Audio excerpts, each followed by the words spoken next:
मैं प्रकाश आपका स्वागत करते हैं आपके अपने करंट हेवन के यूट्यूब चैनल पर। दोस्तों, आज हम लोग फुल डिस्कस करेंगे 150 क्वेश्चन जो यूपी टेट के हैं। और इसमें देखिए हम आपको एक चीज़ बता देते हैं जो कि आप लोग कंफ्यूज होते हैं दोस्तों। इसमें दोस्तों 5 सब्जेक्ट होते हैं। कितने? 5 सब्जेक्ट होते हैं। पहला तो सीडीपी सबको देना है। सीडीपी सबको देना है। सीडीपी यानी कि चाइल्ड डेवलपमेंट, जिसे बाल विकास कहते हैं। शिक्षण विधियाँ वगैरह इसमें आती हैं ना। सीडीपी ये सबको देना है। अब दूसरा दूसरा हिंदी। हिंदी में जो ग्रामर्स होते हैं हिंदी, वो भी सबको देना है दूसरा। और तीसरा दोस्तों मैथ। मैथ में भी 30 नंबर होते हैं, इसको भी सबको देना है। इसमें एक आध चैप्टर रीजनिंग का भी है। और जो चौथा है वो आपका ईवीएस से। इस ईवीएस में दोस्तों साइंस भी रहेगा, आपका ज्योग्राफी भी रहेगा, हिस्ट्री भी रहेगा, सब कुछ मिक्स करके आ जाता है इसमें। तो ज़्यादातर इसमें ईवीएस में जो पर्यावरण हो गया और ज्योग्राफी हो गया वही रहता ही है इसमें। इसमें यूपी टेट में अगर बात करें तो 4 तो यह हो गए। और जो पाँचवा है दोस्तों आपका लैंग्वेज है। लैंग्वेज यानी कि कोई हिंदी ले रहा है, अगर कोई संस्कृत ले रहा है और कोई उर्दू ले रहा है। यानी हिंदी नहीं, हिंदी तो सबको अनिवार्य है ना, संस्कृत और उर्दू और इंग्लिश, इन तीनों में से कोई एक सब्जेक्ट आपको चूज करना होगा। भले ये 4 तो सबको अनिवार्य है, ये 4 सबको अनिवार्य है। सीडीपी, हिंदी, मैथ और ईवीएस, ये 4 तो सबको अनिवार्य है। हो गया 120 नंबर इधर। और आपका संस्कृत, इंग्लिश और दोस्तों आपका संस्कृत, इंग्लिश और एक उर्दू, इन तीनों में से कोई एक आपको लेना ही पड़ेगा। ठीक, इस तरह से ये 5 सब्जेक्ट होते हैं। आप अब कन्फ्यूज नहीं होंगे, ठीक है। अब आप कन्फ्यूज नहीं होंगे साथियों। यह पाँचों के पाँचों सब्जेक्ट में से आते हैं इसमें। और इसमें सारे में जो आपसे पूछा जाता है, यहाँ पे देख लीजिए, जो पाँचों हैं, पाँचों में से 30-30 नंबर आते हैं और 150 प्रश्न होते हैं, 150 नंबर का होता है दोस्तों। अब एक चीज़ और कन्फ्यूजन आपका दूर करते हैं। जो SC ST वाले बच्चे होते हैं, SC ST वाले दोस्तों, थोड़ा सुन लीजिए फिर स्टार्ट करते हैं क्लास, बस 1 मिनट और। SC ST वाले जो बच्चे होते हैं उनको तो 82 मार्क्स, और ओबीसी वाले बच्चे भी, ओबीसी वाले भी, उनको 82 मार्क्स लाना होता है, अनिवार्य है दोस्तों 82 मार्क्स लाना उनको। और जो जनरल वाले बच्चे होते हैं, जनरल होते हैं, उनको कितने नंबर लाना होता है? 90 नंबर। पासिंग मार्क्स है तो 90 नंबर उनको लाना पड़ेगा, 90 नंबर दोस्तों। ये चीज़ याद रखेंगे आप, ठीक है ना। चलिए अब हम लोग क्वेश्चन से स्टार्ट कर लेते हैं। क्वेश्चन से साथियों स्टार्टिंग मैथ से हम लोग करेंगे। और मैथ में सब कुछ देखते एक तरफ से चलेंगे। देखिए 91 से आपका ये पार्ट 4 है। इस तरह पार्ट 1, पार्ट 2, पार्ट 3, पार्ट 4 और पार्ट 5 इस तरह आपको मिलेंगे। तो पहले हम लोग पार्ट 4 करेंगे, फिर पार्ट 3 करेंगे। इस तरह से हम लोग का पहले जीके वाला सेक्शन और मैथ वाला सेक्शन जो कि हम लोग कवर कर सकते हैं, समझ बना के उसको हम आपको समझाएंगे। इसके बाद जो आपका सीडीपी है वो आपका तो कोर होता ही है सारे बच्चों का। और इसके बाद जो आपका बच गया हिंदी लैंग्वेज, हिंदी और उसके बाद लैंग्वेज, वो अभी आप इजीली कर सकते हैं। लेकिन ये दोनों में थोड़ा बच्चे कंफ्यूज होते हैं, हम इसको करवाते हैं। चलिए एक तरफ से। चलिए देखिए पहला इसमें 91। देखिए पहला प्रश्न इसमें क्या दिया है, थोड़ा सा जूम कर लेते हैं। इंग्लिश वाला भी आप देख सकते हैं, इधर हम इसको स्क्रॉल कर देंगे, है ना, दोनों तरफ। चलिए देखिए पहला 91 प्रश्न। देखिए इधर इंग्लिश वाले जो बच्चे हैं इधर देख सकते हैं, वरना नहीं तो पीडीएफ उनको दे दिया जाएगा दोस्तों, है ना। देखिए 91 जो प्रश्न है दोस्तों, कैसे लगाएंगे इसको, बहुत ही वेरी सिंपल है। जैसे कि सारी जो A+B/C है, B+C/A है और C+A/B है, इसमें A+B+C, ABC की सबकी वैल्यू 1 रख दीजिए। जब 1 रखेंगे तो ऊपर कितना आएगा, 2/1 बराबर 2/1 बराबर 2/1, ये आता चला जाएगा। तो वही के की वैल्यू है 2, यानी कि इसमें राइट आंसर दूसरा होगा। नेक्स्ट अगला देखिए, अगला भी इजीली है दोस्तों, इजी से कर सकते हैं। इसमें आपको यह ध्यान रखना है जो 92 है कि निम्नलिखित में से कोई 3 मापों को लेकर कुल कितने त्रिभुज बनाए जा सकते हैं। देखिए इसमें एक नियम होता है, जो तीसरी भुजा होती है, मतलब हर एक तीसरी भुजा 2 भुजाओं के योग से हमेशा छोटा होगा, यानी कि A+B का ग्रेटर देन तीसरी भुजा C, इस तरह आना चाहिए। तो आपको पता है कौन कौन सा लेंगे आप, 8.1 लेंगे और 5.9 लेंगे और 4.2 लेंगे, यही 3 से बनेगा। और इसके सिवा कोई भी ले लीजिए, नहीं बनेगा, ठीक है। अगर एक भी इसमें से मिस कर दिए तो आपका नहीं बनने वाला है, लेकर देख सकते हैं केवल एक, यानी कि केवल एक ही इसमें सही है दोस्तों, एक ए, ठीक है। नेक्स्ट चलिएगा, इसको देखिए बेहतरीन प्रश्न है दोस्तों, इसको ऑप्शन से भी आप कर सकते हैं। वैसे हम भिन्न पढ़ लिए हैं, ये सब पढ़ाया गया था, आप चैनल पे आकर बेसिक क्लासेस देख सकते हैं। दोस्तों सारे सब्जेक्ट के बेसिक क्लासेस चल रहे हैं, ज्योग्राफी भी चल रहा है। एक भिन्न का हर अंश से दोगुना, अंश के दोगुने से एक अधिक है। एक भिन्न है और एक हर, मतलब एक अंश है एक हर है दोस्तों। बोला जा रहा है ना कि एक भिन्न का हर अंश के दोगुने से एक अधिक है, अंश के दोगुने से, हर जो है अंश के दोगुने से एक अधिक है, यह बोल दिया गया, एक अधिक है। अंश में 2 जोड़ने पर अंश में 2 जोड़ने पर, हर से 3 घटाने पर, प्राप्त संख्याएं जो होती हैं वो 1 मिलता है, मतलब x+2 और नीचे समान आ जाता है। देखिए कैसे। अब देखिए यह तो होगा नहीं, काट दीजिए, आपका यही होगा। 1 मिनट, कौन सा होगा दोस्तों, देख लीजिए, यही होगा। देखिए 2 में अगर आप क्या करते हैं, 2 का दोगुना क्या है, 4 है। 4 में 1 जोड़े हैं तो कितना आया, 5 आ गया। बताइए, 5 आ गया ना। अब देखिए आप क्या करते हैं, यह भी नहीं है दोस्तों, यह नहीं है। आपका तीसरा देखिए, तो तीसरा देखिए, जैसे 4/9 है, 4/9 का मतलब 4 का दोगुना क्या होगा, 8। 8 + 1 ये 9 हो गया, तो 8 + 1 9, यानी कि 4/9 में से अगर आप क्या करते हैं, ऊपर से 3 घटाते, नीचे से 3 घटाते हैं और ऊपर 2 जोड़ते हैं, तो 6/6 आएगा, यानी 6/6 कट जाएंगे तो आपको 1 मिलेगा, यानी कि तीसरा राइट है। चलिए नेक्स्ट चलते हैं। देखिए ये भी सरल करना है, अगर इसको आप सॉल्व करेंगे तो आपको राइट आंसर मिल जाएगा। 94 का जो राइट आंसर होगा दोस्तों -5 आएगा। इसमें हम जो टिक लगाए हो सकता है गलत भी हो, ये हमारा नहीं है, पहली बात है ना, तो याद रखेंगे 2019 का सेट है दोस्तों, ये हमारा नहीं है। और इसमें जो टिक लगा है बशर्ते ज़्यादातर गलत है ना, याद रखेंगे। इसका राइट आंसर आपका यह वाला होगा दोस्तों, याद रखेंगे, है ना, -5 होगा। सॉल्व करेंगे तो -5 आएगा। नेक्स्ट देखिए 95 क्वेश्चन क्या होगा, ल स और म से पूछा गया है, ये भी ख़त्म कर दिया गया है चैनल पे। कम से कम तो 10-12 वीडियो हैं, आप आके देख सकते हैं। बेहतरीन प्रश्न कराए गए हैं। यहाँ देखिए 95 वाला क्या होगा दोस्तों, देखिए 2 वैल्यू दिया हुआ है, म स और दोनों का म स और ल स दे दिया, दोनों वैल्यू का a और 8 है। यहाँ भी a और 8 है ना। दोनों का म स है 4, ल स है 24, यानी कि आपको पता है ल स गुणे म स बटे पहली संख्या जो दिया होगा संख्या, उसको बराबर जो संख्या पूछा गया उसको लिख लेते हैं। इस तरह करते हैं तो 8 त्रिक 24, 3 चौके 12, इसका राइट आंसर होगा दूसरा। चलिए अगले प्रश्न पे चलते हैं। देखिए किसी आयताकार खेत का विकर्ण 17 मीटर तथा परिमाप 46 मीटर है, तो खेत का क्षेत्रफल बताइए। हम आपको बार बार बताए हैं दोस्तों, ट्रिपलेट मस्ट है, उसको याद कर लीजिए आप। जैसे ट्रिपलेट हम आपको बताए थे, 3 3 4 5 ये ट्रिपलेट होंगे। 12 12 16 है ना, 12 16 और 25 ये भी ट्रिपलेट है, बहुत बार पूछा जाता है। ट्रिपलेट मतलब समझ रहे हैं, पाइथागोरस थ्योरम से हम लोग लगाते हैं। जैसे इसमें बोला गया ना, किसी आयताकार, तो एक आयत आप बनाएंगे इस प्रकार से, उसमें एक विकर्ण बनाएंगे ऐसे। अब इस विकर्ण में इसकी वैल्यू 17 दिया हुआ है विकर्ण का, आपसे पूछा जा रहा है इसका क्षेत्रफल बताइए इस आयत का। अब बताइए, अब आपको क्या दे दिया, a + b, परिमाप दे दिया है, 2 बराबर क्या दिया है, 46 दिया है। अब बच्चे बहुत ज़्यादा टाइम लगा देते हैं इसमें टाइम नहीं लगाना है आपको, बस ट्रिपलेट याद करना है, सिंपल सा फंडा है ट्रिपलेट 17 है, 17 15 और 8 ट्रिपलेट होता है, 17 15 8, 15 और 8, 15 और 8। अब 15 बटे कितना होगा, गुणा कर लीजिए, 15 8 पे से 40 को 0 हाथ में है 4, 8 एकम 8 4 12, 120 इसका राइट आंसर होगा। देखिए इसमें गलत है ना, इसमें 112 लगाया गया है, देखिए राइट आंसर आपका क्या आएगा, 120 आएगा दोस्तों, मीटर स्क्वायर, है ना। चलिए नेक्स्ट। अब देखिए यहाँ पर इंग्लिश वाले भी बच्चे देख लें एक बार, इंग्लिश में पूरा एक बार देख लेंगे आप, इंग्लिश में इसे स्टॉप करके वीडियो को आप चला सकते हैं। चलिए अगले प्रश्न पे चलते हैं। नेक्स्ट देखिएगा 97 नंबर का प्रश्न। 97 बेहद आसान है दोस्तों, इसमें कुछ नहीं करना है, आपको सिर्फ पहचानना है जो 2 के पावर -1 के पावर -1 दिया है, इसको किस किस रूप में हम लिख सकते हैं। 2 के पावर -1 यानी कि इसका राइट आंसर 2 आ जाने वाला है। अब देखिए 2 क्या है, अभाज्य संख्या है, जी बिल्कुल अभाज्य संख्या है। एक सम संख्या है, सम संख्या भी है, यह भी सही है। तीसरा 2 का गुणज है, 2 का गुणज भी है, लेकिन विषम संख्या तो नहीं है, यानी कि ABC आपका सही है, तीसरा वाला, ये चीज़ याद रखेंगे। चलिए नेक्स्ट। निम्नलिखित में से कौन सा कथन सही है, कौन सा कथन सही है बताना है आपको। देखिए सबसे छोटी अभाज्य संख्या 1 है, सबसे छोटी अभाज्य संख्या क्या 1 होती है, बताइए। सबसे छोटी अभाज्य संख्या 1 होती है, नहीं 2 होती है, सबसे छोटी अभाज्य संख्या 2 होती है दोस्तों, इस चीज़ को याद रखेंगे। सबसे छोटी सम अभाज्य संख्या भी 2 ही है।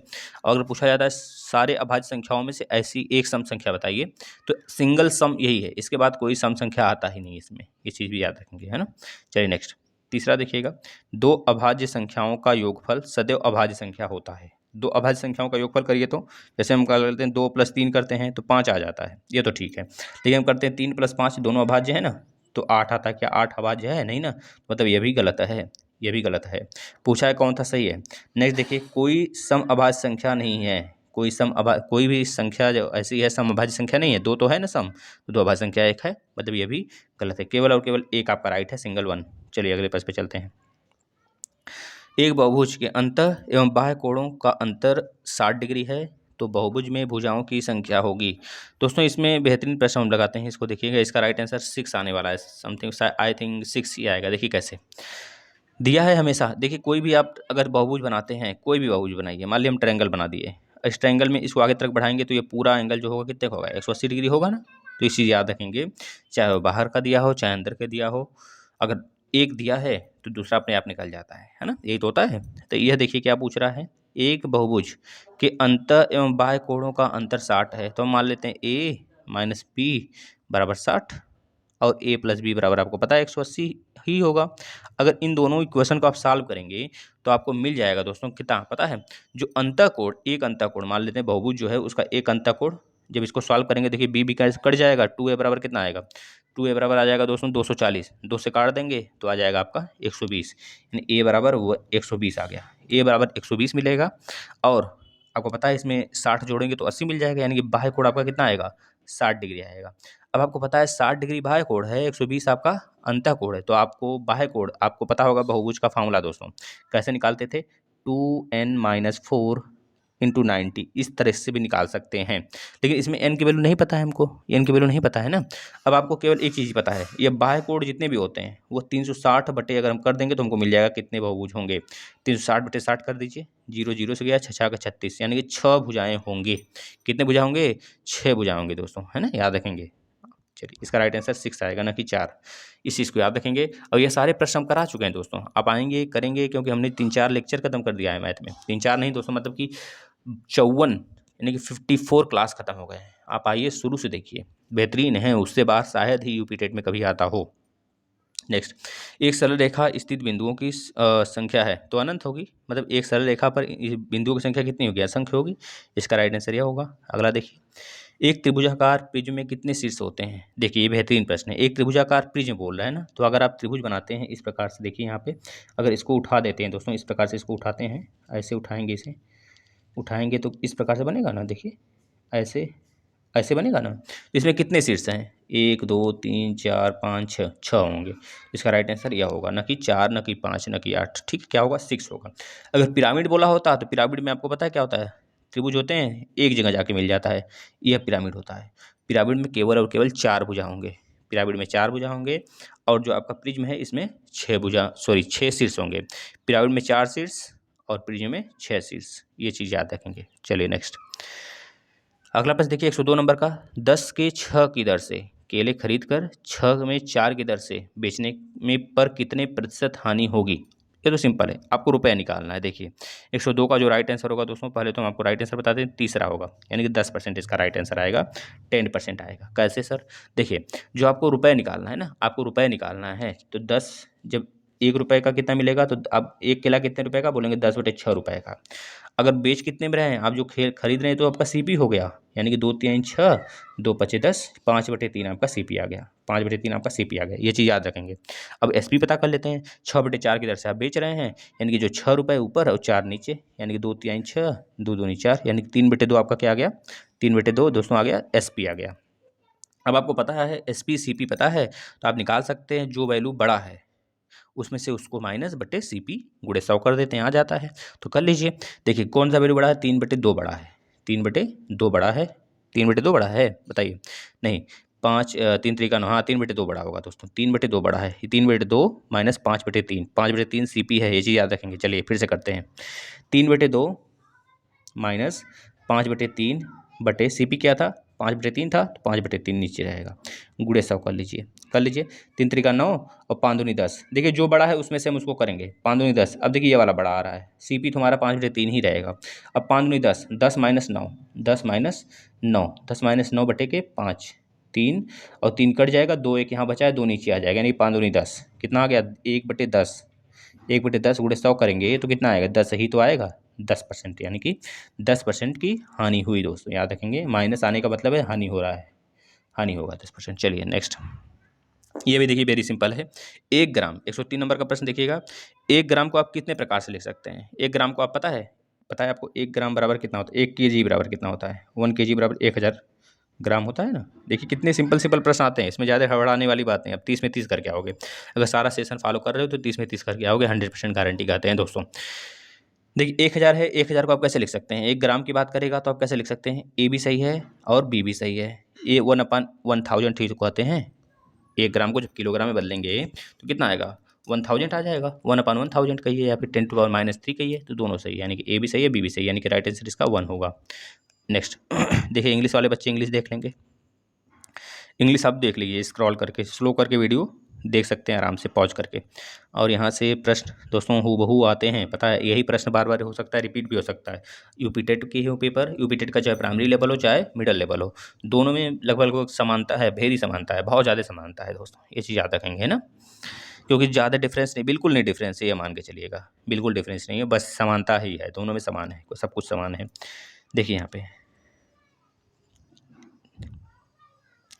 0.01 का स्क्वायर को प्रतिशत में लिखने पर प्रतिशत में किस प्रकार से लिख सकते हैं, आप बताइए खुद।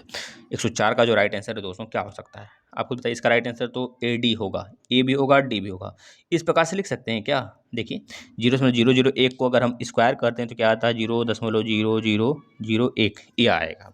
अब इसमें आपको पता है, देखिए अगर इसमें आप 100 से डिवाइड करते हैं, अगर इसमें आप 100% निकालते हैं इसका, तो 0.01%, ये तो सही है, मतलब ये तो सही है।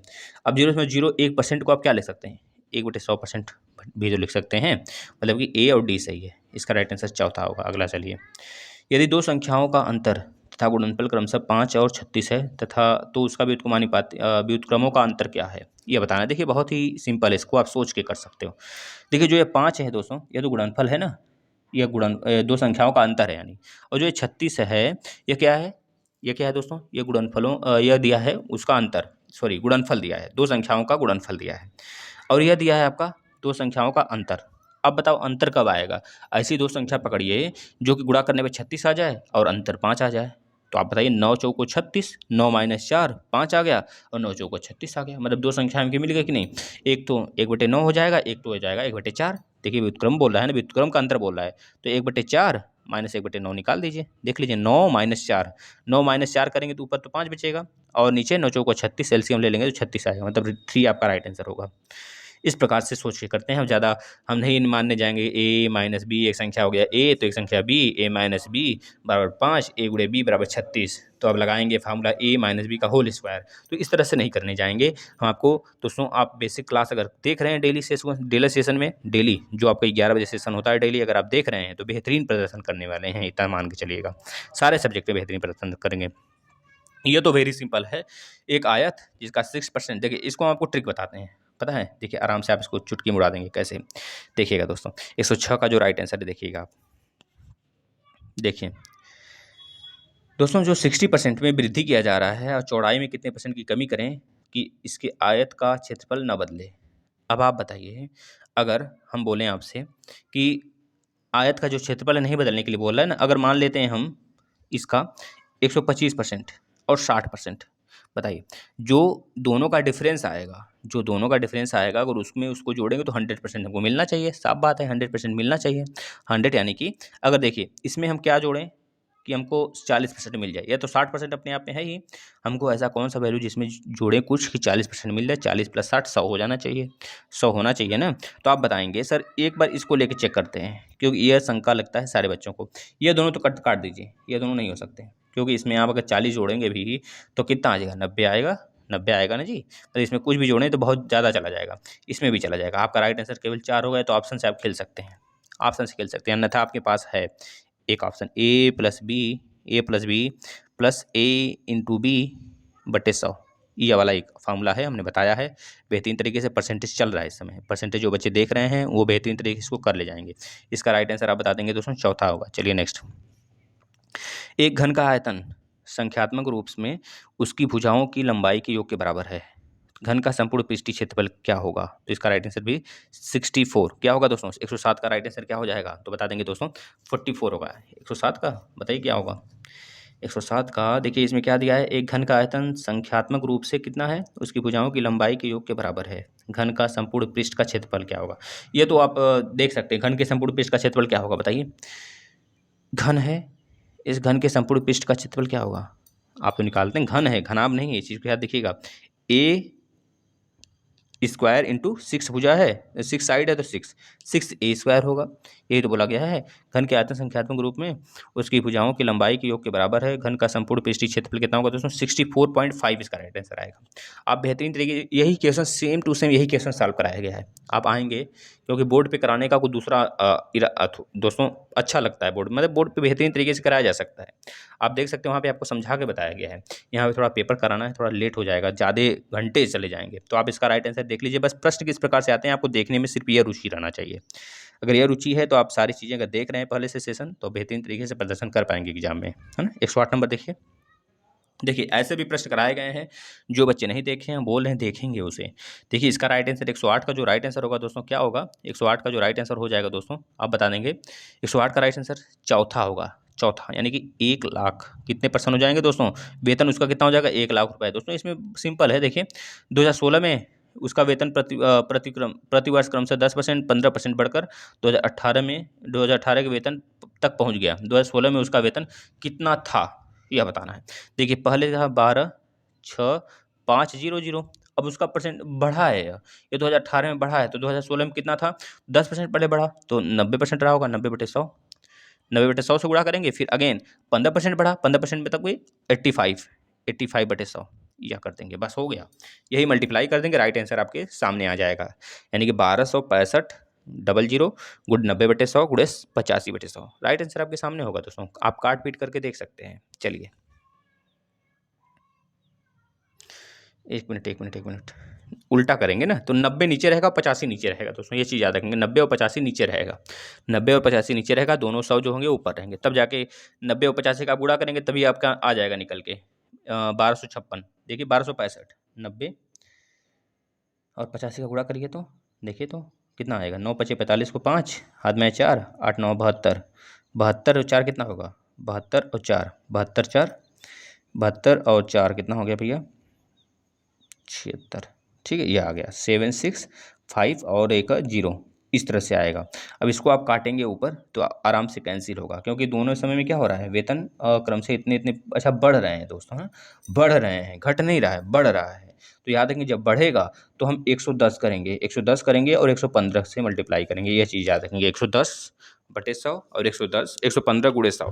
पहले उसका वेतन कुछ रहा होगा, मान लेते हैं x रहा होगा, तो 110/100 गुड़े 115/100 गुड़े x बराबर जितना आपका दिया है 1265, है ना, 12, 65 और 00 के बराबर कर देंगे। फिर इधर पलटी मारेगा तो दोनों मतलब कि 10,000 ऊपर चला जाएगा, नीचे आ जाएगा 110 गुड़े 1115। देख लीजिए 11×5 = 55 को 5 कैरी कितना आएगा। देखिए किसी भी संख्या में 11 से जब गुणा करते हैं तो हमने आपको ट्रिक बताया है ना, 110 गुड़े 115 में गुणा करिए, देखिए कितना आएगा, 1 यहाँ पे और 5 यहाँ पे, 1 1 2 5 1, 1 1 2 5 1 6 हो गया, यानी कि 1265 ही आएगा। अगर आप 11 मतलब इतने में गुणा करेंगे 1265 के आगे 1 0 लगा देंगे, 110 में अगर 115 से मल्टीप्लाई करते हैं तो इतना मिलेगा, मतलब राइट आंसर हमारा क्या होगा दोस्तों, यह वाला।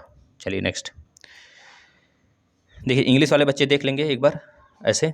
देखिए थोड़ा सा हम मैथ में और जीके में थोड़ा टाइम लेंगे, फिर उसके बाद हम बस क्वेश्चन कराते चले जाएंगे। दो संख्याओं का महत्तम समापवर्तक दिया है 6 तथा लघुत्तम समापवर्तक 432 दिया है। तो एक संख्या यदि एक संख्या 48 है तो दूसरी संख्या क्या होगी, 54 हो जाएगी। इसे आप इजीली सॉल्व कर सकते हैं, ठीक है ना, इजीली सॉल्व कर सकते हैं, बस डिवाइड करा के सॉल्व हो जाएगा। नेक्स्ट देखिएगा, किसी महीने का तीसरा शुक्रवार 16वीं तारीख को पड़ता है, तो उसी महीने का चौथा मंगलवार, दोस्तों इसको काउंट करेंगे तो आएगा आपका करीब 5 तारीख को, है ना, 5 या नहीं 6 तारीख को, 6 तारीख को आपको पड़ेगा मंगलवार, पहला मंगलवार।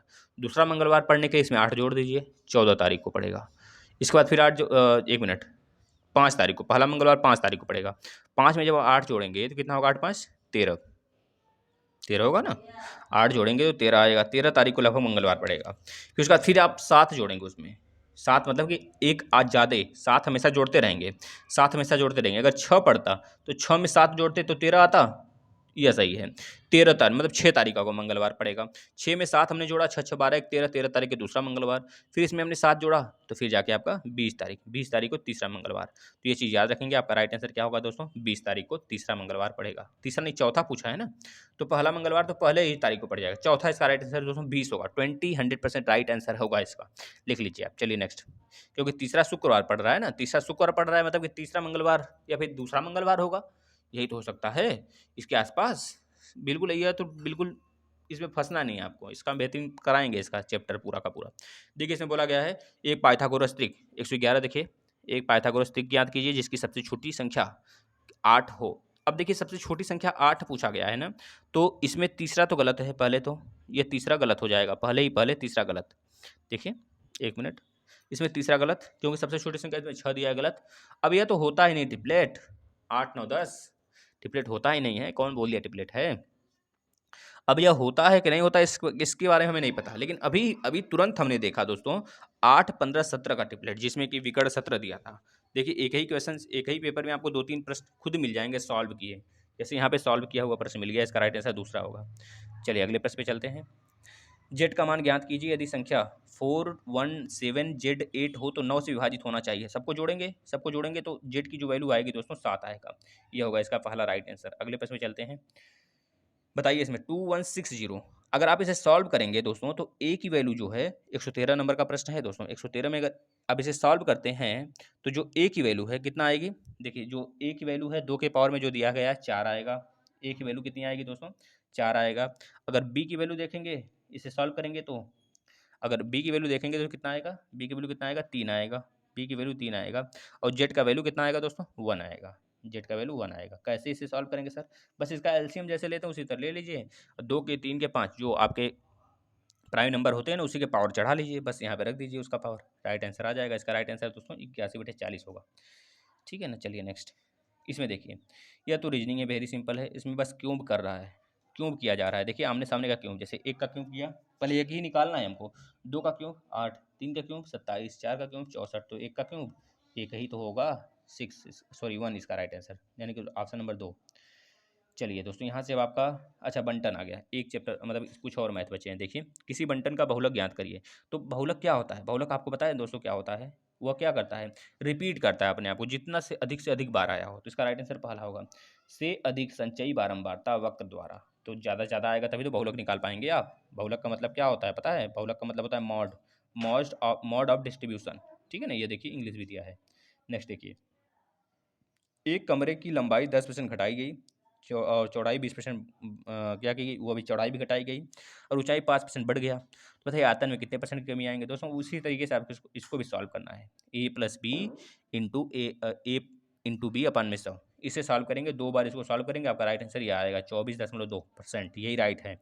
नेक्स्ट देखिए, किसी कमरे के 15 मीटर 17 सेंटीमीटर 15 मीटर और 17 सेंटीमीटर लंबे और 9 मीटर 2 सेंटीमीटर चौड़े फर्श पर लगाई जा सकने वाली वर्गाकार टाइलों की न्यूनतम संख्या कितनी है। वेरी सिंपल है ये भी। देखिए इसमें कुछ नहीं करना है आपको, ऐसे फ्री प्रश्न कराए गए हैं आपके मेंसुरेशन में।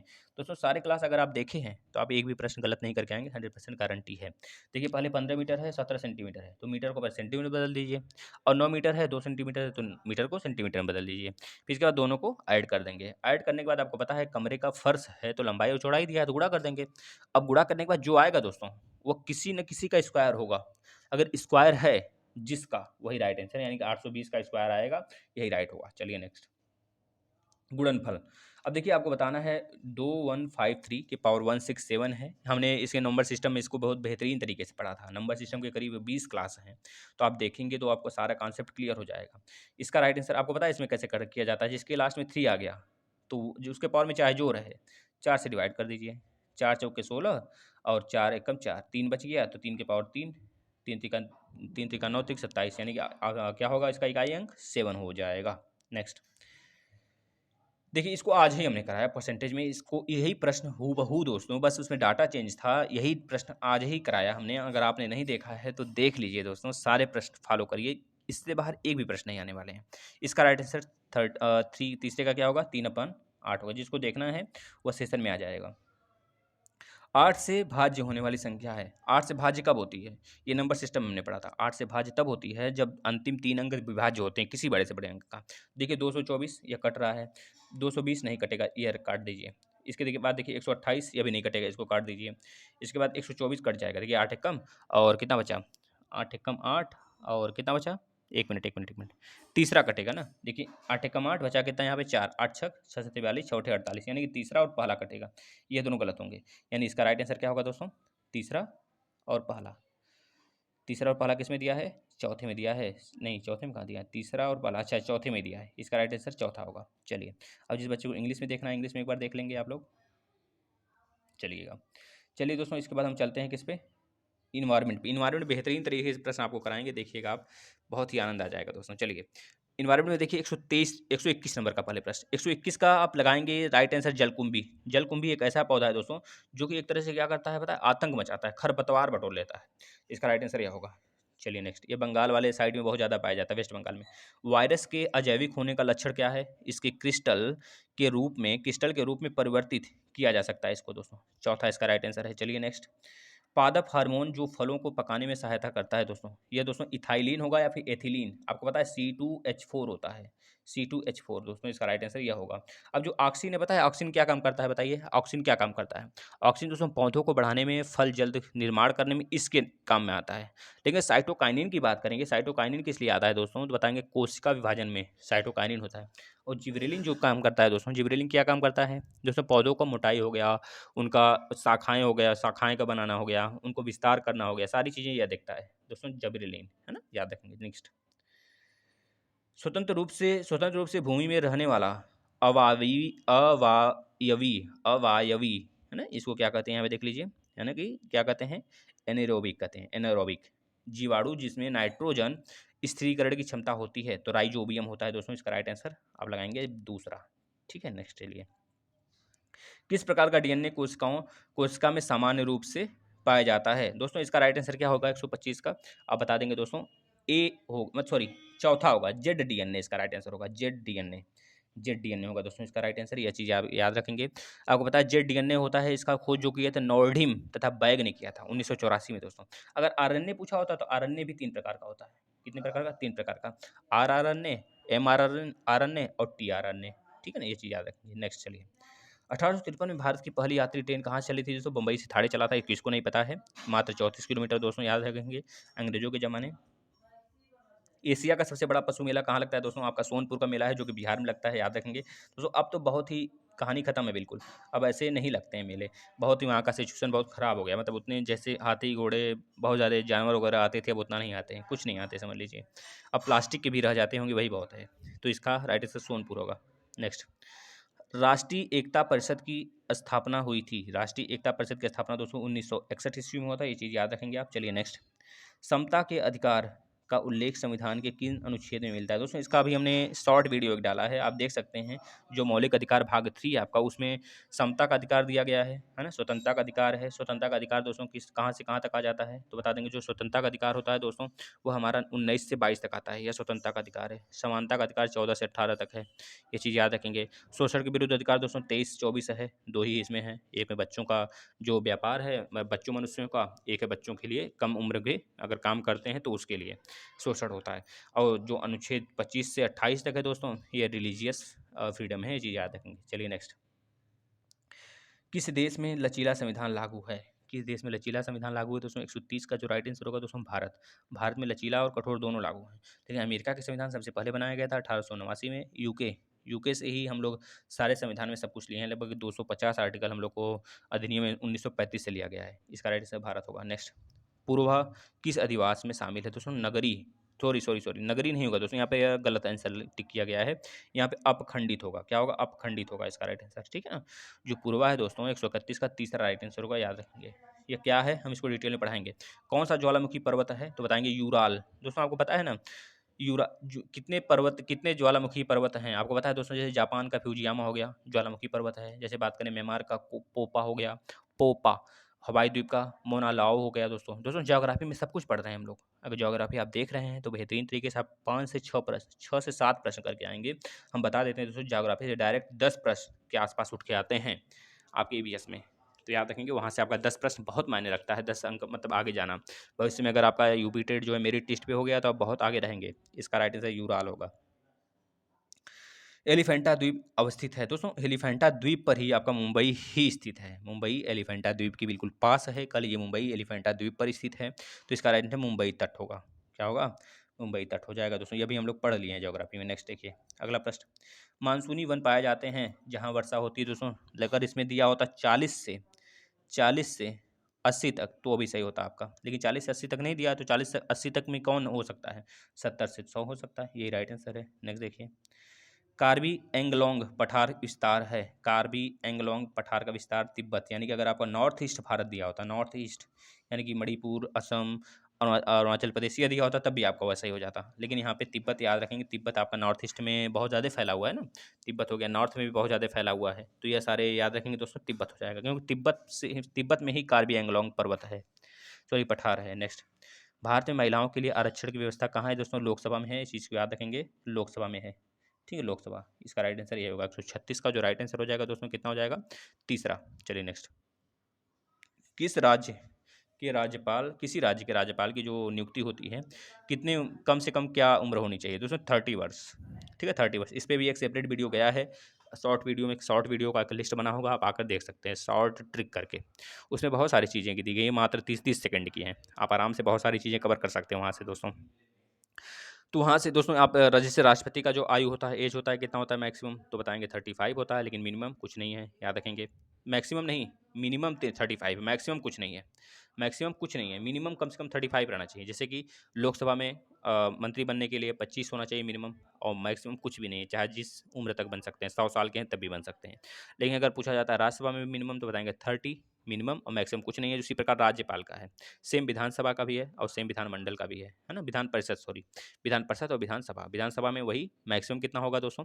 बताएंगे मैक्सिमम होगा कुछ नहीं, और मिनिमम कितना होगा? बताएंगे 25। और उसी तरह विधान परिषद में मिनिमम है 30 यानी कि 30, और मैक्सिमम कुछ नहीं है ना, याद रखेंगे राज्यपाल का 30 होगा मिनिमम।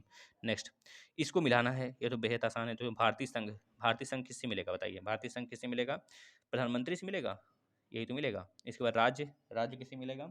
ये राज्यपाल से मिलेगा, यहाँ पे राज्यपाल शासन हो गया। नगर निगम किससे मिलेगा? नगर निगम में क्या होते हैं? मेयर होते हैं, मेयर होते हैं नगर निगम में। और ग्राम पंचायत में क्या होते हैं? सरपंच होते हैं, है ना? देखते हैं, ग्राम पंचायत में सरपंच ही तो होते हैं। तो इसका राइट आंसर ए होगा, यानी कि पहला। देखिए नेक्स्ट, अनुच्छेद 356 का प्रथम प्रयोग कब हुआ? दोस्तों देखिए, यहाँ पे एक क्वेश्चन गलत है, 100% गलत है। इस पे हमने एक सेपरेट वीडियो भी डालेंगे, जो कि शॉर्ट वीडियो में कल आ जाएगा, कल आएगा, जिसमें आपको सारे राज्यों में यह पता चल जाएगा किस राज्य में सबसे ज़्यादा राष्ट्रपति शासन लगा है। अनुच्छेद नंबर 356 यही कहता है कि राष्ट्रपति शासन को बताता है, अनुच्छेद नंबर 356। ये चीज़ याद रखेंगे दोस्तों। राष्ट्रपति शासन हमारे भारत में बहुतों बार लगा है। जैसे बात करें, पंजाब में सबसे पहले लगा था 1950 में। इस वजह से इसमें पूछा है सबसे पहली बार प्रयोग किसमें किया गया था, नहीं दिया है, तो इसका मतलब ये गलत है। तो गलत क्यों है, इसका भी कारण है दोस्तों। देखिए, इसमें अगर नहीं दिया है पंजाब, तो पंजाब के बाद वाला सही होगा। पंजाब के बाद किस में लगा था? जम्मू कश्मीर में लगा था दोस्तों, 1956 के आसपास में। ये चीज़ याद रखेंगे, है ना। तो देखिए, इसमें अगर पंजाब दिया रहता तो सही है, लेकिन पंजाब नहीं दिया है, तो ये क्वेश्चन सही है अपने आप में, क्योंकि प्रथम प्रयोग कब हुआ था? पंजाब में तो हुआ ही था, लेकिन पंजाब नहीं दिया है, तो पंजाब के बाद दूसरा नंबर कौन इसमें दिया है ऑप्शन में? जम्मू कश्मीर। तो आप जम्मू कश्मीर लगाएंगे, जम्मू कश्मीर। अब देखिए, हम आपको बताते हैं कितना कितना बार लग चुका है सारे राज्यों में। दोस्तों अगर बात करेंगे, जैसे कम्युनिस्ट सरकार उस समय थी पंजाब में, तो उसको बहिष्कार किया गया था उसका। 352 मतलब कि राष्ट्रीय आपातकाल की बात करता है 352। 356 राज्य में राष्ट्रपति शासन की बात करता है, और 360 जो है वित्तीय आपात की बात करता है, जो अभी एक बार भी नहीं लगा है। और 356 जो है वो 100 से अधिक बार लग चुका है, मतलब समझ रहे हैं, बहुतों बार लगा है, बहुत बार लगा है दोस्तों, 100 से भी ऊपर बार लगा है सारे राज्यों में। अगर बात करें केवल खास यूपी का, तो 10 बार से ज़्यादा लगा है यूपी में, 10 बार से ज़्यादा, यानी कि 3510 बार लग चुका है। 3510 दिन तक लागू था, समझ सकते हैं कितना दिन होता है। एक साल में 360 ही दिन, 365 ही दिन होते हैं, और 3510 दिन का मतलब 10 साल से भी ज़्यादा। ना समझ रहे हैं ना, 10 साल से भी ज़्यादा हो गया ना, गुणा कर लीजिए, गुणा कर 351, मतलब 10 साल से ज़्यादा मान के चलिए। 365 में अगर 10 का गुणा करेंगे, 365 यानी कि 3650 दिन लगेगा। तो 3510 से कितना कम है? 10 साल में, थोड़ा सा कम है, 10 साल लगा था, समझ सकते हैं आप। 10 साल लगातार नहीं, मतलब बैक टू बैक लगा था। इसके बाद जो 352 है राष्ट्रीय आपातकाल है, वो 3 बार लगा है, 1960, 1965, 1975 दोस्तों, याद रखेंगे। अब चलिए नेक्स्ट प्रश्न कर लेते हैं, अगला प्रश्न देखिएगा। नगर निगम द्वारा कौन सा कर लगाया जा सकता है? गृह कर लगाया जाता है दोस्तों, याद रखेंगे। आप फटाफट क्वेश्चन करते हैं। निम्नलिखित में से किस प्रदेश में रेंडियर पाया जाता है? दोस्तों टुंडा प्रदेश में रेंडियर पाए जाते हैं, जो कि एक प्रकार के हिरण के समान होते हैं, है ना। नेक्स्ट, निम्नलिखित में से कौन सा एक शीतोष्ण घास प्रदेश नहीं है दोस्तों? तो याद रखेंगे कि शीतोष्ण घास प्रदेश नहीं है, यह पूछा गया है, मतलब कि उष्ण घास प्रदेश है, तो कंपास, यही दोस्तों उष्ण घास प्रदेश है, जैसे कंपास हो गया। अगर उष्ण की और बात करेंगे, तो उष्ण में आपका कंपास आएगा, सेल्वास आएगा, लानोस आएगा, जो कि वेनेजुएला में पड़ता है, दक्षिणी अमेरिका के। सवाना हो गया, जो कि अफ्रीका में पड़ता है दोस्तों, ये उष्णकटिबंधीय घास के मैदान है। लेकिन जो शीतोष्ण है, जैसे डाउन्स दिया है, इसमें पंपास दिया है, प्रेरीज दिया है, वेल्ड हो जाएगा एक, और एक पुष्टाज हो जाएगा, ये सब क्या है? ये शीतोष्ण घास के मैदान है ना। इसने पूछा शीतोष्ण घास के मैदान कौन नहीं है, तो हो जाएगा कंपास, ठीक है ना, कंपास या फिर कंपोज नाम से भी जानते हैं। नेक्स्ट, जनसंख्या के आकार के अनुसार बृहत्तम महाद्वीप है, एशिया सबसे बड़ा है, एशिया में सबसे बड़ा, सबसे ज़्यादा लोग रहते हैं दोस्तों, याद रखेंगे। नेक्स्ट, भारत में थारू जनजाति कहाँ पाए जाते हैं दोस्तों? उत्तराखंड में। इसके लिए हम एक सेपरेट ट्रिक जरूर लाएंगे दोस्तों। आप देख सकते हैं अगर डेली ज्योग्राफी का सेशन आप फॉलो करें दोस्तों, ये ज्योग्राफी का ही तो पार्ट है। आप खुद देखिए ज्योग्राफी कितने नंबर का पूछा है, 10 नंबर से ज़्यादा हो गए अभी तक में। आप काउंट करेंगे 10 नंबर से ज़्यादा प्रश्न आ गया ज्योग्राफी का, तो इसका राइट आंसर उत्तराखंड होगा। उत्तराखंड में थारू जनजाति पाई जाती है। नहीं पढ़ेंगे तो नहीं पास होंगे, इतना बता देते हैं हम। भिलाई इस्पात संयंत्र, ये क्या है? ज्योग्राफी का ही तो पार्ट है, जो कि यूएसएसआर द्वारा लगाया गया था, भिलाई इस्पात संयंत्र। तो उसमें याद याद रखेंगे, इस्पात संयंत्र जो भिलाई इस्पात संयंत्र है 1955 में यूएसएसआर द्वारा लगाया गया था। दोस्तों रायपुर में, रायपुर से 40 किलोमीटर दूर स्थित है छत्तीसगढ़ में। यह चीज़ याद रखेंगे, छत्तीसगढ़ इसका राइट आंसर होगा, मध्य प्रदेश नहीं। मध्य प्रदेश नहीं होगा, छत्तीसगढ़ मध्य प्रदेश से सन 2000 में अलग हुआ था ना, ये चीज़ याद रखेंगे। 2000 के पहले की बात करता है तो आपका मध्य प्रदेश हो जाता, लेकिन मध्य प्रदेश नहीं होगा। यहाँ पे छत्तीसगढ़ अभी पूछा है कहाँ पर स्थित है, कहाँ पे स्थित था पूछा होता तब मध्य प्रदेश होता। हाँ, कहाँ पर स्थित है यानी कि छत्तीसगढ़। नेक्स्ट, निम्नलिखित में से कौन सा अचल जीव का उदाहरण है दोस्तों? यूप्लेक्टेला, यह अचल जीव है, इसे याद रखेंगे। नेक्स्ट, प्रोटीन अणुओं की इकाई है, अमीनो अम्ल है दोस्तों, याद रखेंगे। नेक्स्ट, निम्न में से कौन सा अंगक पदक कोशिका में अनुपस्थित था होता है? तो रिक्तियां हो गया दोस्तों, इसमें याद रखेंगे। एक मिनट, 148 का जो राइट आंसर है दोस्तों तारक काय होगा। क्या होगा? तारक काय नहीं होता है, याद रखेंगे। तारक काय का इंग्लिश नाम देखेंगे तो पता चल जाएगा, हम भी कंफ्यूज हो गए थे क्योंकि हमने यह पेपर दिया नहीं है ना। देखिए सेंट्रोसोम्स, सेंट्रोसोम्स जो होते हैं दोस्तों, ये पादप कोशिका में अनुपस्थित होता है। रिक्तियां होते हैं, रिक्तिका मतलब वैकल्स होते हैं। वैकल्स मतलब कि छोटे छोटे गुब्बारे टाइप में होते हैं। प्लास्टिड्स तो सब में होते हैं, प्लास्टिड्स नहीं होंगे तो काम ही नहीं चलेगा। सेलुलोस, सेलवाल तो सब में होते हैं, चाहे वो मानव को हो या फिर या फिर पादप हो, जंतु या फिर पादप हो, सब में होते हैं। तारक काय नहीं होते हैं पादप में, ये चीज़ याद रखेंगे। नेक्स्ट, मनुष्य के शरीर की सबसे बड़ी ग्रंथि भैया यहाँ पे अग्नाशय नहीं होगा, याद रखेंगे। यहाँ पे क्या होगा? लीवर, लीवर होगा यानी यकृत। अग्नाशय दोस्तों मिक्स्ड ग्रंथि है, याद रखेंगे। यह इंटीरियर और एक्सटीरियर दोनों के लिए बेहतरीन प्रदर्शन करता है, याद रखेंगे। ये जैसे कि हम लोग जो साफ सफाई के काम करते हैं ना अग्नाशय से, तो वह सारी चीज़ें होते हैं अंदर, मतलब एक्सटीरियर और इंटीरियर दोनों ये ग्लैंड के रूप में देखा जाता है। लेकिन अगर बात करेंगे मिक्स ग्लैंड की तब अग्नाशय आएगा, यानी कि पेनक्रियाज जिसे बोलते हैं, पेनक्रियाज। लीवर आपका राइट आंसर यहाँ पे होगा दोस्तों, याद रखेंगे लीवर। चलिए नेक्स्ट, उत्तर प्रदेश का राज्य पक्षी है भैया, क्रौंच है, सारस या क्रौंच है, याद रखेंगे। हम डेली सेशन कराते हैं दोस्तों, देखिए इसमें करंट अफेयर से भी प्रश्न है, 3-4 प्रश्न, ठीक है ना। तो करंट अफेयर अगर आप डेली देख रहे हैं ना, तो आपको बेहतरीन तरीके से प्रदर्शन करने को मिल जाएगा वहाँ पे। नेक्स्ट, चलिए हम आ गए हम लोग पार्ट नंबर फर्स्ट पे, दोस्तों बाल विकास है। इसमें बस आपको प्रश्न देखते चलना है, इसमें हम राइट आंसर नहीं करेंगे क्योंकि समय बहुत कम बचा है। अब बस देखिए पहला प्रश्न क्या बोला गया है, आपको सिद्धांत पता होना चाहिए, पियाजे का, थार्नडाइक का, स्किनर का, अच्छे से पढ़ लेंगे। इसका राइट आंसर 4 दिया गया है। नेक्स्ट, विकास कभी न समाप्त होने वाली प्रक्रिया है, यह कथन विकास के किस सिद्धांत से संबंधित है? यह था दूसरा प्रश्न। तो तीसरा देखिए, संविधान के किस संशोधन से शिक्षा एक मौलिक अधिकार बन गई है दोस्तों? तीसरा 86वें संविधान संशोधन जो कि 2002 में हुआ था, याद रखेंगे, सन 2002 में। अभिप्रेरण के कुल प्रवृत्ति सिद्धांत के प्रतिपादक थे दोस्तों मैकडूगल, याद रखेंगे। विकास की किस अवस्था को कोल तथा ब्रूस ने संवेगात्मक विकास का अनोखा काल कहा है दोस्तों? शैशवावस्था, याद रखेंगे दोस्तों। नेक्स्ट, इसका इंग्लिश भी आप देखना चाहें तो इंग्लिश पॉज करके देख सकते हैं, 1 मिनट हम इस तरह इसको स्क्रॉल कर देते हैं एक बार स्लो करके, जिससे आप इसे देख सकते हैं। नेक्स्ट, चलिए आ जाते हैं नेक्स्ट पेज पे। दोस्तों किसने बहुविमात्मक प्रज्ञा का प्रत्यय दिया है? तो इसका राइट आंसर गार्डनर होगा, याद रखेंगे। इसको आप देख सकते हैं एक बार, सारे प्रश्न एक बार हम पढ़ देते हैं, बस आप देख लेंगे। बेहतरीन प्रश्न होते हैं सीडीपी के दोस्तों, उलझा देने वाले। डिसलेक्सिया में यह करने में कठिनाई होती है, ये भैया पढ़ने और वर्तनी में यही तो होता है, बोलने में थोड़ी कठिनाई होती है, पढ़ने में। डिसलेक्सिया एक बीमारी है दोस्तों, पढ़ने में, पढ़ने की बीमारी है। और वर्तनी ही वो प्रूव कर पाते हैं। वर्तनी मतलब जैसे कि अगर बात करें, आप देखते हैं बचपन में बच्चे क्या करते हैं, लड़खड़ाते हैं, जुबान लड़खड़ाने लगता है, वही डिसलेक्सिया होता है। बचपन का अगर उसमें जन्मांतर है, उनके माँ बाप में रहा है, तो अनुवांशिक के अंतर्गत आ जाता है, तब डिसलेक्सिया नहीं होगा, तब अनुवांशिक ही हो जाएगा।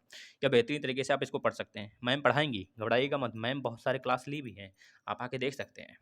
अभी मैम का थोड़ा सा कुछ कहीं वर्क चल रहा है, उसके बाद मैम आएंगी, अच्छे तरीके से प्रदर्शन करेंगी, आप लोग पढ़ेंगे, क्योंकि अभी थोड़ा सा पेपर दूर है ना, जो पढ़ाया जा रहा है उसको पढ़िए अभी। निम्न में से क्या समावेशी कक्षा में शिक्षक की भूमिका नहीं है? तो बता सकते हैं, शिक्षक को निःशक्त बच्चों पर ध्यान नहीं देना चाहिए। निःशक्त, क्या ऐसा ही आप लोग बताएंगे इसका राइट आंसर। चलिए नेक्स्ट, कक्षा में छात्रों को प्रश्न पूछने के लिए प्रेरित करना चाहिए, हतोत्साहित करना चाहिए, अनुमति नहीं देना चाहिए, रोक कर देना चाहिए। मतलब पहला होगा प्रेरित करना चाहिए भाई, तभी तो। या फिर अगर यहाँ पे प्रोत्साहन होता ना, प्रोत्साहन करना चाहिए, या फिर उनको गिफ्ट देना चाहिए, भैया आप बताओगे तो आपको गिफ्ट मिलेगा, आप बताओगे तो आपको टॉफ़ी मिलेगा, आप बताओगे तो आपको एक 5 रुपये का पेन मिलेगा। ऐसी सारी बातें बच्चों को प्रोत्साहन में लाते हैं और बच्चे प्रश्न बताने में उत्सुकता दिखाते हैं।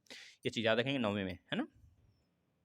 बच्चे की वृद्धि मुख्यतः संबंधित होती है दोस्तों नैतिक विकास से होती है। याद रखेंगे निम्न में से किस सिद्धांत को पुनर्बलन का सिद्धांत भी कहा जाता है? शास्त्रीय अनुबंधन सिद्धांत है दोस्तों, उसको कहा जाता है। ग्राम का राइट आंसर दूसरा। निम्न में से कौन सी अवस्था ब्रूनर के संज्ञात्मक विकास सिद्धांत का अंग नहीं है? तो बता देंगे आंत प्रज्ञ अवस्था दोस्तों, याद रखेंगे। नेक्स्ट, मॉरिसन ने बौद्ध स्तर के प्रशिक्षण प्रतिमान में 5 पदों का वर्णन किया है। वे हैं, तो पांचों में से आपको बताना है वे कौन से हैं। तो पांचों के पांचों हैं, प्रस्तुतिकरण भी है, खोज भी है, संगठन भी है, आत्मीकरण भी है, वाचन भी है। ये पांचों के पांचों हैं दोस्तों, याद रखेंगे शिक्षण प्रतिमान में, है ना? थोड़ा सांस ले लेते हैं। नेक्स्ट, निम्न में से कौन सा संज्ञात्मक क्षेत्र से संबंधित नहीं है? आप बताइए। अनुमूलन है क्या? अनुमूल्यन है? संज्ञात्मक में आता है, संज्ञानात्मक में नहीं आता है ना। अनुप्रयोग आता है, ज्ञान आता है, बोध आता है, लेकिन अनुमूल्यन नहीं आता है। राइट आंसर ये होगा। निम्न में से कौन सा अधिगम का वक्र नहीं है? अधिगम का वक्र मिश्रित होता है क्या? न तो दर होता है, उन्नत दर होता है, लंबवत होता है। ये तीनों होते हैं, लेकिन मिश्रित नहीं होता है। मिश्रित इसका राइट आंसर कर देंगे। चलिए नेक्स्ट।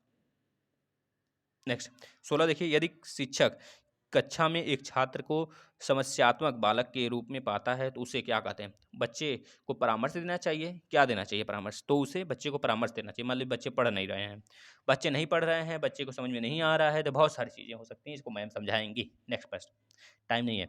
पाठ्य सहगामी क्रियाएं मुख्यतः संबंधित हैं छात्रों के सर्वांगीण विकास से संबंधित है। बस यही लिखिएगा।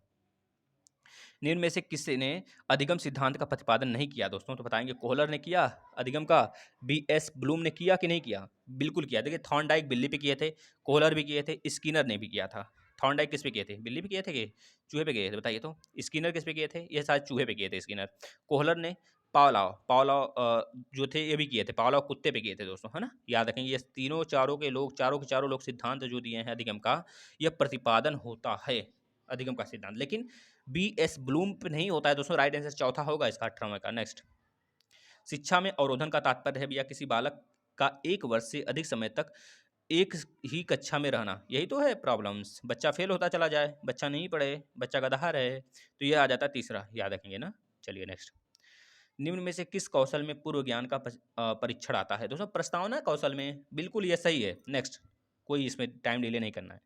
मानव विकास का प्रारंभ होता है भैया कहाँ से होता है? शैशवावस्था से होता है, गर्भावस्था से? बताइए। मानव विकास का जो प्रारंभ होता है दोस्तों वो गर्भावस्था से ही होता है। इसका राइट आंसर दूसरा होगा। देखिए कुछ प्रश्न हो सकता है हमसे गलत भी हो जाएं, तो माफ़ करिएगा, क्योंकि मैम आपको बेहतरीन तरीके से पढ़ाएंगी, है ना? ये हमारा सब्जेक्ट नहीं है, लेकिन मैम का सब्जेक्ट है, तो मैम इसी बेहतरीन तरीके से प्रदर्शन करके आपको समझाएंगी। सारे क्लासेस ले भी रही हैं, आप देख सकते हैं। नेक्स्ट देखिए, नेक्स्ट 22 नंबर का देखिए, द कंडीशंस ऑफ लर्निंग पुस्तक के लेखक हैं, तो इसको बता दीजिए भैया क्या होगा। नेक्स्ट, किशोरावस्था बड़े संघर्ष, तनाव, हमला व विरोध की अवस्था है।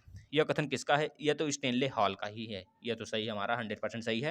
ये राइट आंसर पहला ही होगा। नेक्स्ट, सूक्ष्म कण के भारतीय प्रतिमान में कुल कितना समय लगता है दोस्तों? 30 मिनट का समय लगता है। इस पर तो 8 टिक लगा है, शायद यह नहीं भी हो सकता है, इसको आप देख लेंगे एक बार। नेक्स्ट, 26 है कि 25 है? देखिए 25 है। सीखने का पठार सीखने की प्रक्रिया के मुख्य अभिलक्षण हैं, तो उस स्थिति को प्रकट करते हैं जिसमें सीखने की प्रक्रिया में कोई उन्नति नहीं होती है।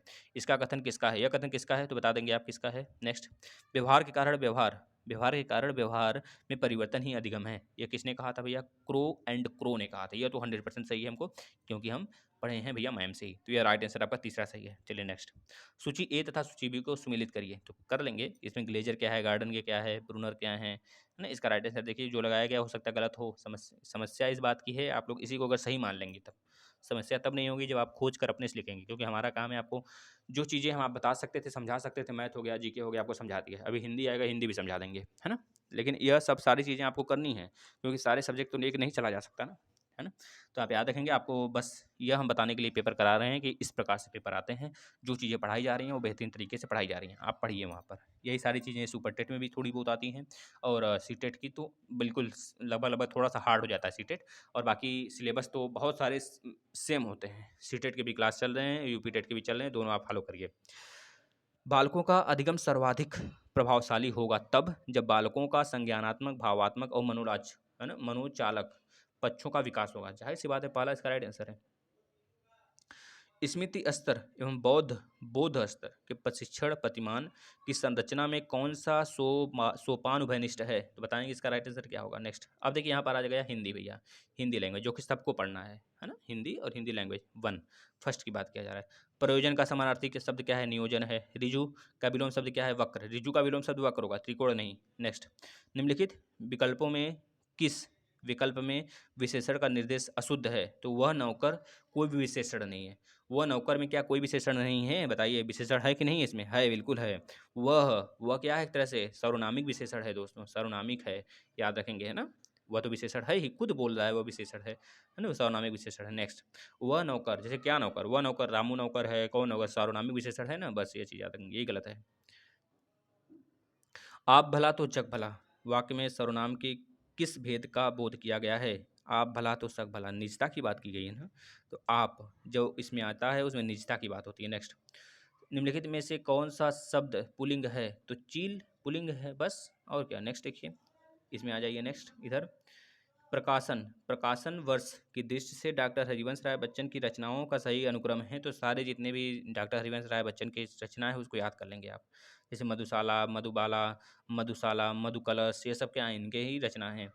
हिंदी साहित्य सम्मेलन कब हुआ था, 1893 में हुआ था क्या, बताइए। इसको सुमेलित करना है, अच्छा सुमेलित करना है, तो जो पहले का है यह तो सी होगा, 1910 में हुआ था, काशी नगरी प्रचारिणी सभा।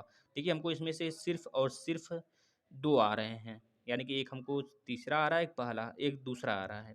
तो दूसरा का तो हम लगा देंगे, दूसरा का जो लगाएंगे एक लगाएंगे है ना, 1893 में, क्योंकि यही सबसे पहले हुआ था, काशी नगरी प्रचारिणी सभा।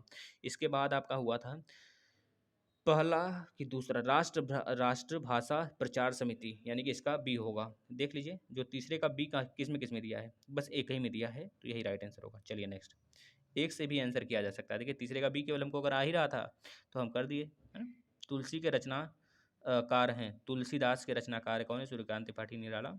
अन्य से अनन्या आत्मकथा किसकी है, लिख देंगे। प्रभु जी तुम चंदन हम पानी, ये किसका है, लिख देंगे। ये किसने कहा था, राम आम खाता है। में काव्य वाच्य कौन सा हो भैया, राम आम खाता है तो आम तो कुछ खा रहा है, राम जो है कुछ तो खा रहा है, क्या खा रहा है, केवल राम खाता है रहता तो हमारा क्या हो जाता, कर्मवाच्य हो जाता। लेकिन राम आम खाता है तो इसका कृत्य सॉरी कर्मवाच्य होगा, ये तो राइट आंसर कर्मवाच्य होगा। इसका राइट आंसर कर्मवाच्य होगा, कृत्यवाच्य नहीं होगा, कर्ता पे डिपेंड नहीं, आम पे डिपेंड है, खाना आम पे डिपेंड है ना, आम खा रहा है राम। अब अगर आप इस तरह से कुछ क्वेश्चन के राम क्या खा रहा है, आम खा रहा है, तो ये कर्मवाच्य आ जाएगा, कर्मवाच्य होगा, कर्मवाच्य ना कि कृत्यवाच्य होगा, ये कृत्यवाच्य गलत है, कर्मवाच्य इसका सही है। चलिए नेक्स्ट, रहमन पानी राखिए बिन पानी सब सुन भैया, इसलिए अलंकार है जिसमें चिपकना, इसका अर्थ होता है चिपकना। अलंकार पूरा विधिवत खत्म हो गया है, देख सकते हैं, सारे वीडियो खत्म हो गए हैं, लगभग सारे लेक्चर खत्म हो गए हैं, एक आध दो और हैं वो भी बहुत जल्द खत्म हो जाएंगे। जैसे छंद सिर्फ बचा है बड़े में अगर देखा जाए तो, और स्त्रीलिंग पुलिंग है या थोड़ा सा बचा है, ट ढ ल का एक थोड़ा सा है नियम, वो भी बचा है, तो बस 4-5 हैं टॉपिक, हो जाएंगे खत्म। निम्नलिखित में से कौन सा शुद्ध शब्द है, तो अंक है ना। नेक्स्ट निम्न में से किस शब्द की वर्तनी सही है, सन्निधि जो दूसरा है सही है। उपचारात्मक शिक्षण की सफलता निर्भर करती है, तो समस्याओं के कारणों का सही पहचान करना है, यही है।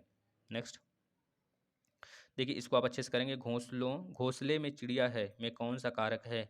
देखिए घोंसले में तो अधिकरण कारक है, हम इसको कारक बहुत बेहतरीन तरीके से पढ़ाएं, आप पढ़ सकते हैं आके चैनल पे, देखिए ये आप कर लेंगे पूरा का पूरा। देखिए पैराग्राफ से आता है, पैराग्राफ एक बार देख लीजिए आप लोग, वीडियो को पॉज करके अच्छे से इसको देख लेंगे, अगर करना होगा तो हम स्लो स्लो स्लाइड कर रहे हैं, देख सकते हैं आप आराम से इसको पॉज करके कर सकते हैं पूरा का पूरा।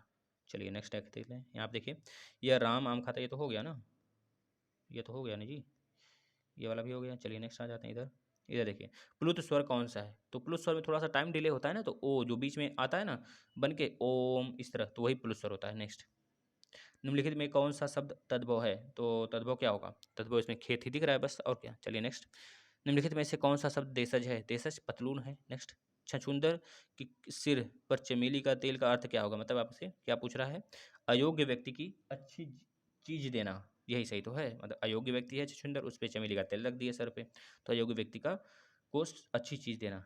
नेक्स्ट ऋग्वेद का संधि विच्छेद क्या होगा, ऋग प्लस वेद, पहला सही है, 100% पहला सही है। नेक्स्ट आप बीती शब्द में समास है आप बीती, आप बीती में तत्पुरुष समास है भैया, याद रखेंगे। द्वंद्व समास क्या होता है, जब बीच में क्या आ जाता है, योजक चिन्ह आ जाता है। कर्मधारय समास क्या होता है, जो कर्मधारय करता है दूसरे पे, है ना, जिसमें क्या होता है, दूसरा पद प्रधान होता है, दूसरा पद प्रधान होता है। और द्वंद्व समास में दोनों पद प्रधान होते हैं। द्विगु समास क्या होता है, द्विगु समास में द्विगुना बताया, जैसे 4 गुना, 5 गुना, 6 गुना, ये सब चीज़ सारी चीज़ें आती हैं, जैसे चौराहा, तिराहा, ये आ जाता है द्विगु समास में। समास पूरा खत्म कर दिया गया है, आप पढ़ सकते हैं, ट्रिक से बताया गया है। देखिए भैया भी थोड़ा सा पैराग्राफ से आप इसे भी सॉल्व कर सकते हैं, सॉल्व कर सकते हैं इसे। ठीक है, यहाँ पे देखिए क्या पूछा है, उच्चारण के स्थान पर दृष्टि से कौन सा विकल्प शुद्ध है, 58 का राइट आंसर स। आपको पता है जो आपका अंतः स्वर होते हैं तीनों, स और ह, वह दंत स्वर भी होते हैं, उसमें जो छोटा वाला स है वो दंत स्वर में भी आ जाता है, याद रखेंगे ना। नेक्स्ट जो कर सकते हैं आप, नेक्स्ट देखिए, मेरे लड़के ने मेरी आज्ञा का पालन नहीं किया, वाक्य में लड़के के विषय में कौन सा विकल्प अशुद्ध है, तो बहुवचन है दोस्तों, है ना, लड़के बहुवचन है। अब देखिए इंग्लिश है, यहाँ पे इंग्लिश आप कर सकते हैं, जिसका सब्जेक्ट इंग्लिश है वो कर सकता है। चलिए देख लीजिए आप आराम से, इसको हम स्लाइड कर देते हैं, स्लो स्लो आप इसे देख सकते हैं। जो चीज़ें बताई गई हैं आपको वो सारी की सारी इंपॉर्टेंट दोस्तों, ऐसे ही पेपर आते हैं। आप देखिए स्लाइड कर दे रहे हैं हम इस तरह, आप अगर इंग्लिश करना है देख सकते हैं, इंग्लिश किस प्रकार से पूछा जाता है, उसका लेवल क्या होता है, सिर्फ लेवल देख लीजिए आप। देखिए ये question, which of the following words in plural, plural क्या होगा भैया, एनालिसिस होगा क्या, क्राइसिस होगा, इंडेक्स होगा, क्राइटेरिया होगा। देखिए इंडेक्स और क्राइटेरिया काट दीजिए। क्राइसिस, क्राइसिस, क्राइसिस अपने आप में खुद है। एनालिसिस, एनालिसिस क्या है, प्लूरल है कि सिंगुलर है, प्लूरल मतलब जिसमें एस लगा होता है, और सिंगुलर मतलब जिसमें एस नहीं होता, ये तो होता है। अब बता सकते हैं कौन है, बताइए। Which of the following nouns is in plural, तो इलेक्ट्रॉनिक्स या प्लूरल होगा, है ना, sorry sorry, billiards, electronics, billiards, दो चीज़ दे दिया, बिलियर्ड्स होगा, इलेक्ट्रॉनिक्स नहीं होगा, इलेक्ट्रॉनिक, इलेक्ट्रॉनिक्स हो गया, बिलियर्ड्स नहीं दोस्तों, इसमें राइट आंसर ए होगा इसका, ये तो है प्लूरल। न्यूज, न्यूज़ तो अपने आप में भी प्लूरल ही रहता है हमेशा, तो ये इस तरह आप देख सकते हैं। देखिए इसमें प्रश्न देखिए सारा, इस ब्लैंक में क्या यूज होगा, जैसे Neil Armstrong was first man to walk on the moon, तो द मून होगा, यहाँ पे देखिए Neil Armstrong was a first man, was a first man, मतलब यहाँ पे ए आएगा और द आएगा, अ नहीं आएगा दोस्तों, अ नहीं आएगा, क्योंकि यहाँ पे फर्स्ट लिखा गया है ना, तो द फर्स्ट मैन होगा ना। एक मिनट, एन फर्स्ट मैन होगा दोस्तों, एन होगा कि द, एक मिनट एक मिनट एक मिनट, यहाँ पे अ होगा दोस्तों, ए और द, यानी कि तीसरा राइट आंसर होगा, 72 का जो होगा तीसरा राइट आंसर होगा यहाँ पे। A first man to walk on, on moon नहीं, the moon, on the moon, यानी कि ऑन द मून, यहाँ पे द हो जाएगा, यानी कि तीसरा होगा राइट आंसर इसका। आप यहाँ पे टिक कर लीजिए, तीसरा यह वाला, है ना। अगला देखिए, जिस बच्चे का इंग्लिश है भैया इंग्लिश देख सकता है, अभी जिसका संस्कृत अभी बताएंगे, संस्कृत भी लिए हैं उर्दू भी लिए हैं, यहाँ तक उर्दू भी लेके बैठे हैं। चलिए इसी तरह स्लाइड कर देंगे, आप लोग देख लीजिएगा, देख लीजिए सब कुछ, क्योंकि ऐसे ही प्रश्न आते हैं दोस्तों, आप डेली क्लास कर लीजिए, बहुत ही फ़ायदे करेगा। डेली क्लास जो कराए जाते हैं उसके बाद ये पैराग्राफ है, पैराग्राफ इंग्लिश का है, आप यहाँ से कर सकते हैं, बेहतरीन तरीके से कर सकते हैं दोस्तों। सब कुछ आपको दे दिया गया है, और पेपर भी करा दिया गया, अभी 2-3 पेपर और कराएंगे। देखिए उर्दू आ गया यहाँ पे, उर्दू हमारे समझ में नहीं आता भैया, देख लीजिए उर्दू, इसमें एक भी अंक हमको नहीं समझ में आ रहा है क्या पढ़ना है क्या नहीं, आप देख लीजिए, इस तरह हम कर देते हैं उर्दू का। चलिए देख लीजिए उर्दू, हमने छोटा कर दिया, आराम से आप देख लीजिए। ये लैंग्वेज हैं, जिसका उर्दू लैंग्वेज होगा उसका होगा, वह समझ रहा होगा, देख लीजिए इसमें। अब देखिए यहाँ पे आ गया जो पार्ट 2 संस्कृत का होता है, लैंग्वेज में संस्कृत देख लीजिए, जिसका संस्कृत वो भी देख लेगा अपना।